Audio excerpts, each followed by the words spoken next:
Dans la Parashat Emor, hier, nous avons vu Minatora, la source de toutes les fêtes de notre calendrier juif, et en particulier la mitzvah de compter le Homer, que l'on retrouve au chapitre 23, versets 15 et 16, où il est écrit « Usfartem lachem imochorat ha-shabbat, sheva shabbatot mimot » vous compterez, en gros, vous compterez pour vous, à partir du lendemain du Shabbat, 7 semaines pleines, jusqu'où ad mimochorat ha-shabbat ha-shvi, jusqu'au lendemain du Shabbat de la 7e semaine, tisperu chamishim yom. Donc la mitzvah du Homer, c'est de compter 7 semaines pleines à partir du 16 Nissan, le lendemain du Seder de Pessah, jusqu'au 5 Nissan, la veille de Shavuot. Mais pourtant, le Passouk nous dit « Usfartem mimochorat ha-Shabbat ». Pourquoi à Shabbat? Puisque ça fait référence à la fête de Pessah. C'est le lendemain du Seder de Pessah que nous comptons le Homer. Et donc pourquoi la Torah emploie l'expression « mimochorat ha-Shabbat » le lendemain du Shabbat. Et c'est ainsi que la Gemara, et en plus dans Rashi, le Rashi rapporte, pour qu'on comprenne mieux que c'est pas Shabbat, il dit le lendemain de Yom Tov, faisant référence à Pessah.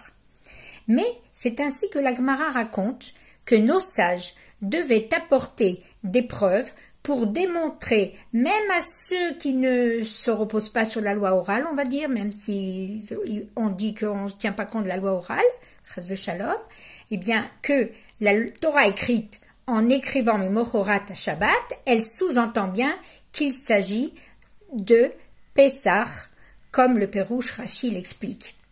Mais Béhémet, le rabbi pose une question. Pourquoi alors la Torah n'a-t-elle pas écrit directement Mimochorat Pessah?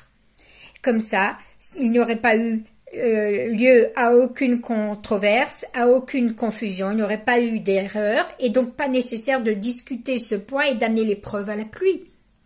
La réponse est que le fait que la Torah mentionne Mimochorat ha-Shabbat le lendemain du Shabbat, c'est pour nous faire comprendre que le Tochen apnimi, le sens profond du conte du Homer, a un lien avec Shabbat.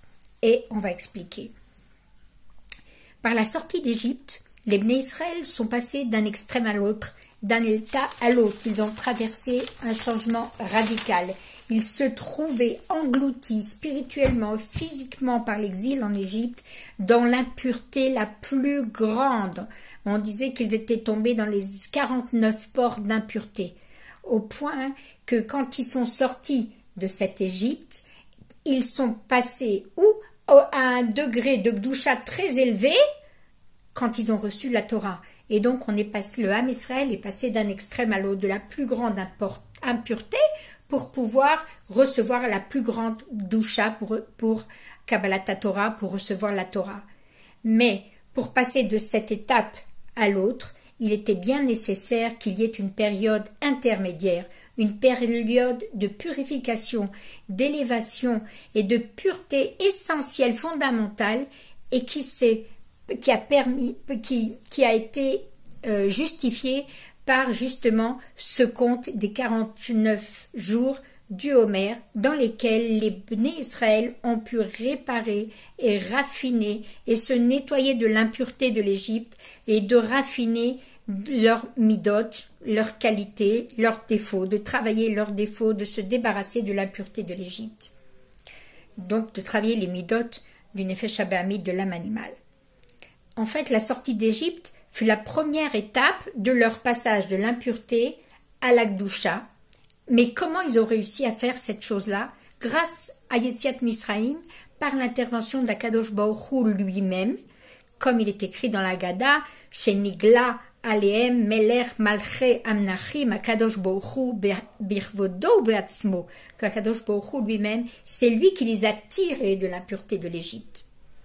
Et lorsque nous comptons le Homer dans cette période entre Pessah et Shavuot, en préparation à Matan Torah, pour nous préparer à recevoir la Torah, eh bien nous aussi, nous devons nous purifier pour se rapprocher d'Akadosh Baruch Hu, mais cette fois-ci par nos propres efforts, en travaillant chaque jour sur un trait de caractère, sur une mida telle qu'elle est décrite dans le conte de l'Homère. Mais il est évident que nous aussi, pour réaliser ce travail qui n'est pas facile de nettoyer notre âme animale, de travailler nos défauts, c'est sûr et certain qu'on a besoin d'une aide et d'une force supérieure pour nous sortir de l'état dans lequel on est.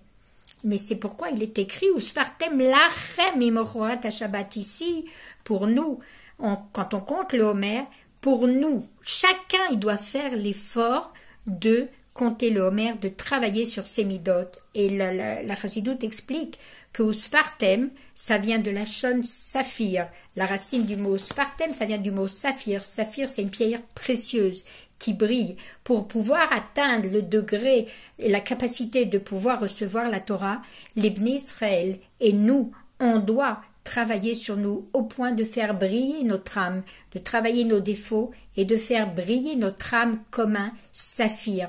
Mais pour qu'on arrive à ce niveau de lumière, ce degré de Gdusha par lequel on sera prêt à recevoir la Torah, eh bien Hachem nous dit lui-même qu'il va nous aider. Il va nous aider au moyen d'une lumière particulière, une lumière qui s'appelle Mimochorat ha-Shabbat, comme pour nous dire qu'il s'agit d'une lumière encore plus haute même que la Gdusha du Shabbat et qui sera très élevée.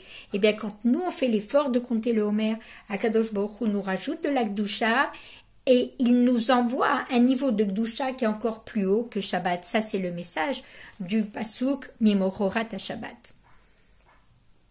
Et donc, c'est la raison pour laquelle la Torah n'a pas écrit Mimochorat ha-Pessah, mais Shabbat, pour nous enseigner que pour se préparer à recevoir la Torah, eh bien, Kadosh Baruch Hu, il nous donne aussi son aide et une force de Gdusha et une lumière intense qui nous aide dans notre travail du conte du Homer. Il y a aussi écrit dans le passage qu'on a cité au début, comme on a vu, que vous compterez donc cette semaine pleine et le lendemain du Shabbat de la 7e semaine, Tisperu Chamishim Yom. Eh bien, qu'il soit écrit de compter 50 jours, effectivement, on n'en compte que 49, car le 50e jour, au matin, c'est la veille de la fête de Shavuot, donc on ne peut pas compter 50, c'est le soir de Shavuot. Et donc, on est déjà après la Sphira, on est déjà dans Shavuot. Et donc la question est pourquoi on ne compte pas 50 jours, puisque le Chumash, la Torah nous dit qu'il faut compter 50 jours. Ou si on pose la question à l'envers, comment peut-on réaliser cette mitzvah de la Torah de compter 50 jours? La Chassidoute nous explique que 49 jours correspondent aux 49 portes de Gdusha, de sainteté, les portes de la sainteté, que l'homme peut, par ses propres moyens, par ses propres efforts, atteindre. Comme on l'a dit, par le travail de chaque jour qui rend son âme encore plus brillante comme un saphir.